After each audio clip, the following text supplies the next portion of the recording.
نحمده ونصلي ونسلم على رسوله الكريم اما بعد فاعوذ بالله من الشیطان الرجیم بسم اللہ الرحمن الرحیم۔ الدرس السابع عشر اسمائے استفہام کا بیان۔ 17واں سبق ہے خلاصۃ النحو کا، اور یہ متعلق ہے اسمائے استفہام سے۔ پیچھے سبق میں ہم نے دیکھا اسمائے موصولہ، اور اس سے پہلے ہم نے دیکھا اسمائے اشارہ، اور یہ سبق متعلق ہے استفہام سے۔ استفہام کہتے ہیں کسی چیز کے بارے میں سوال کرنا، کچھ پوچھنا۔ تو عربی زبان میں کچھ پوچھنے کے لیے، کچھ سوال کرنے کے لیے، استفسار کرنے کے لیے جو اسم استعمال ہوتے ہیں، اسماء استعمال ہوتے ہیں، اسے ہم اسمائے استفہام کہتے ہیں۔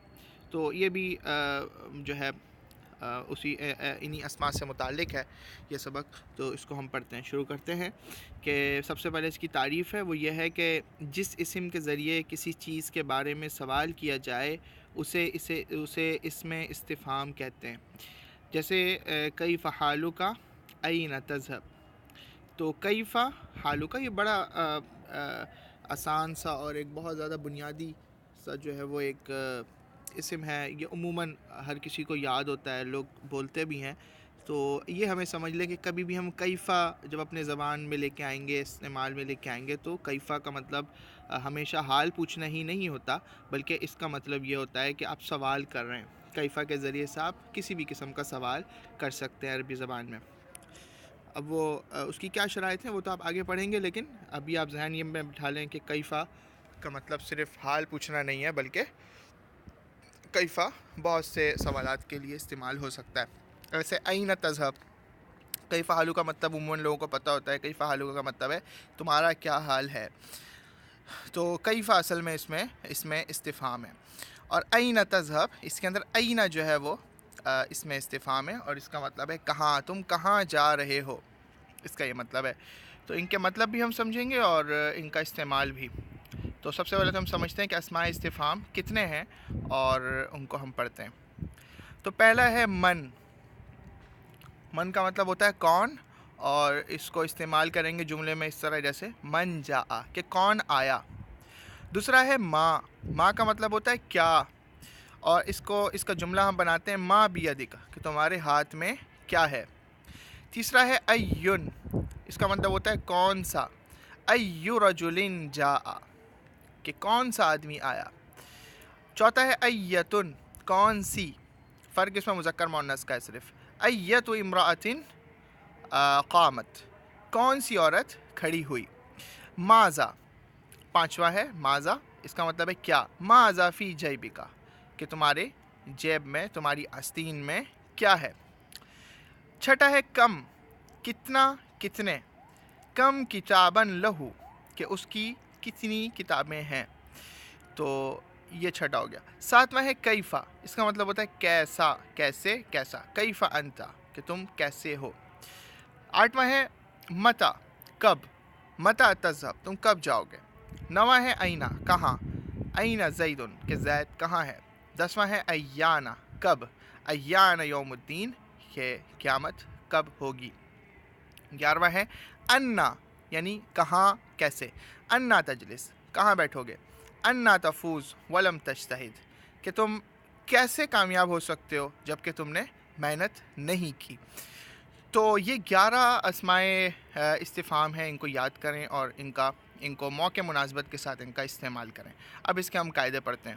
قاعدہ یہ ہے پہلا، کہ اس میں استفہام کے بعد ایسا فعل ہو جو اس میں عمل کر رہا ہو، تو اس میں استفہام محلاً منصوب ہوگا، جیسے کم یوماً سرتا، کم سارقاً اخذت، ماذا رأیت۔ تو یہاں پر اس کا اعراب بتا رہے ہیں کہ اس میں استفہام کے بعد اگر کوئی ایسا فعل ہو جو کہ اس میں عمل کر رہا ہو، تو اس میں استفہام منصوب پڑھا جائے گا۔ جیسے کم یوماً سرتا، تو کم یوماً کو اگر آپ دیکھیں تو یہاں پر جو اس میں استفہام ہے وہ کم ہے، کم جو اس میں استفہام ہے، اور اس کے بعد جو فعل ہے وہ اس فعل کے فعل اس کم میں، یعنی کہ اس میں استفہام میں اپنا عمل کر رہا ہے۔ تو ایسی صورت کے اندر اسم استفہام کو ہم محلاً منصوب کہیں گے.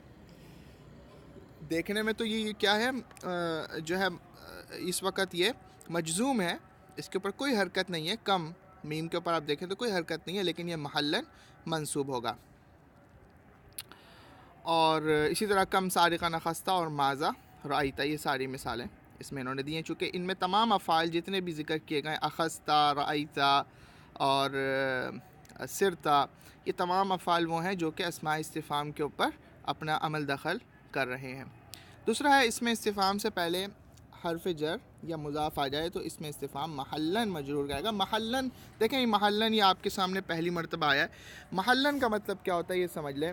محلاً کا مطلب یہ ہوتا ہے کہ بظاہر دیکھنے میں تو وہ حالت نہیں ہوگی, لیکن وہ اپنی سوچ میں اور اپنی ایک ذہن میں جو ہے وہ حالت ہوگی, اور اس کو ہم محلاً اگر ہم منصوب کہیں گے تو مطلب یہ ہے کہ ہمارے ذہن میں وہ منصوب ہے, چاہے وہ بظاہر اور کتابتاً لکھے ہوئے وہ اس صورت میں نہ بھی ہو.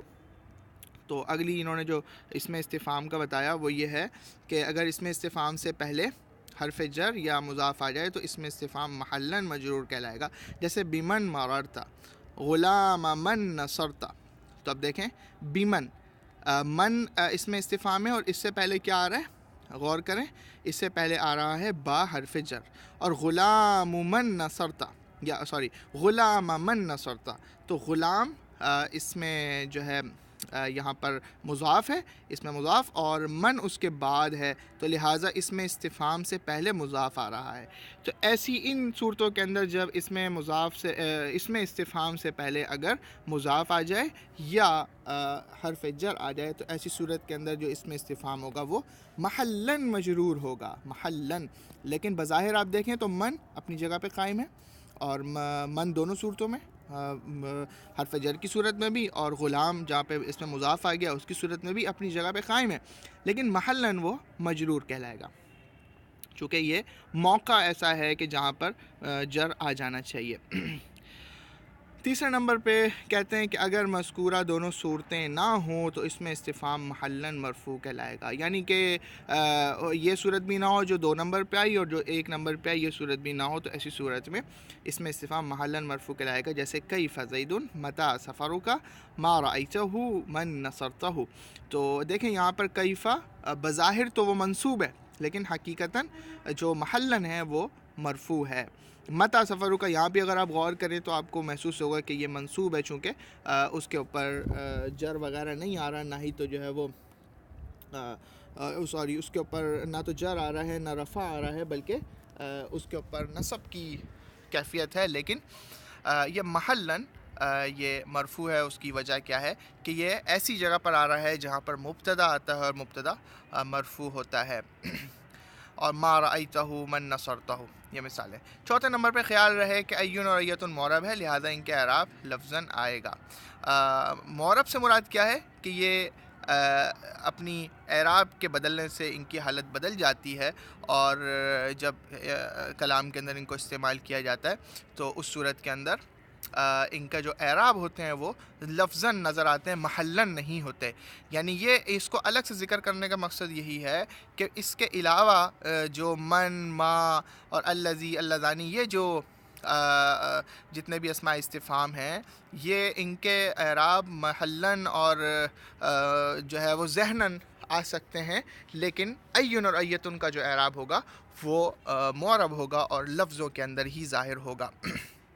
تو لہٰذا ہم ایون کو نہیں کہہ سکتے کہ اس سے پہلے اگر حرف جر آ رہا ہو تو یہ بھی جو ہے وہ مجرور ہوگا, نہیں, بلکہ اس کے اندر ہمیں یہ دیکھنا ہوگا کہ اب محل کون سا ہے. اگر محل جر کا ہے, اس سے پہلے حرف جر ہے تو یہ مجرور ہی ہوگا, اور اس سے پہلے اگر کوئی جو ہے وہ اور اس کوئی ایسا عامل ہے جو اس کو نصب دے رہا ہے یا کوئی ایسا عامل ہے جو اس کو رفع دے رہا ہے تو پھر یہ مرفوع ہی ہوگا, لیکن لفظاً ہونا ضروری ہے, محلاً کی یہاں پر صورت نہیں ہوگی. اس کے بعد تنبیہ ہے. تنبیہ دیکھتے ہیں کہ حمزہ مفتوحہ آ اور حل کے ذریعے بھی کسی چیز کے بارے میں سوال کیا جاتا ہے. جیسے اجاء خالد ابکر عالم حل حفظت الدرس حل الولد قائم, مگر یہ دونوں حروف ہیں لہٰذا انہیں حروف استفہام کہتے ہیں. تو یہ ایک اضافہ ہوا کہ مطلب حروف استفہام کے اندر حمزہ اور حل بھی داخل ہے، اور ان کو تو شروع میں ان کو داخل کر دینا چاہیے تھا، لیکن انہوں نے تنبیہ کے اندر اس کو ذکر کیا، لہٰذا ان کو بھی آپ حروف استفہام میں حصہ دیں، اور بہت زیادہ استعمال ہوتے ہیں، حمزہ اور حل کا استعمال بہت زیادہ ہے، کثرت کے ساتھ ہے۔ اس کے بعد ہم تمرین دیکھتے ہیں، تمرین آپ حل کریں، تمرین نمبر 2 بھی حل کریں، تمرین نمبر 3 حل کریں۔ اس کے اندر آپ یہ بتائیں کہ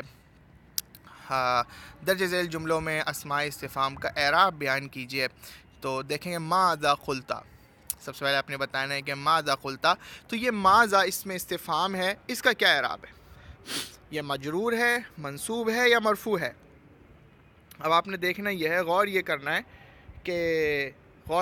ہے کہ جو ہے یہ کس محل پہ جو ہے واقع ہو رہا ہے۔ اگر یہ محل اس کا رفع کا ہے تو یہ مرفوع ہوگا، اور اگر نصب کا ہے تو منصوب، اور جر کا ہے تو مجرور ہوگا۔ تو یہاں پر آپ کہہ سکتے ہیں کہ ماذا قلت یہ محل رفع ہے۔ ایسے ہی جو ہے وہ این قلمی، تو این قلمی یہ جو ہے اس کا محل کون سا ہے؟ محل رفع ہے، نصب ہے، جر ہے، تو آپ نے یہ اس کا بتانا ہے۔ اس طرح ایان یوم الساعہ، متی جاء خالد، تو ان کے محل کو مد نظر رکھتے ہوئے اس کو آپ نے حل کرنا ہے۔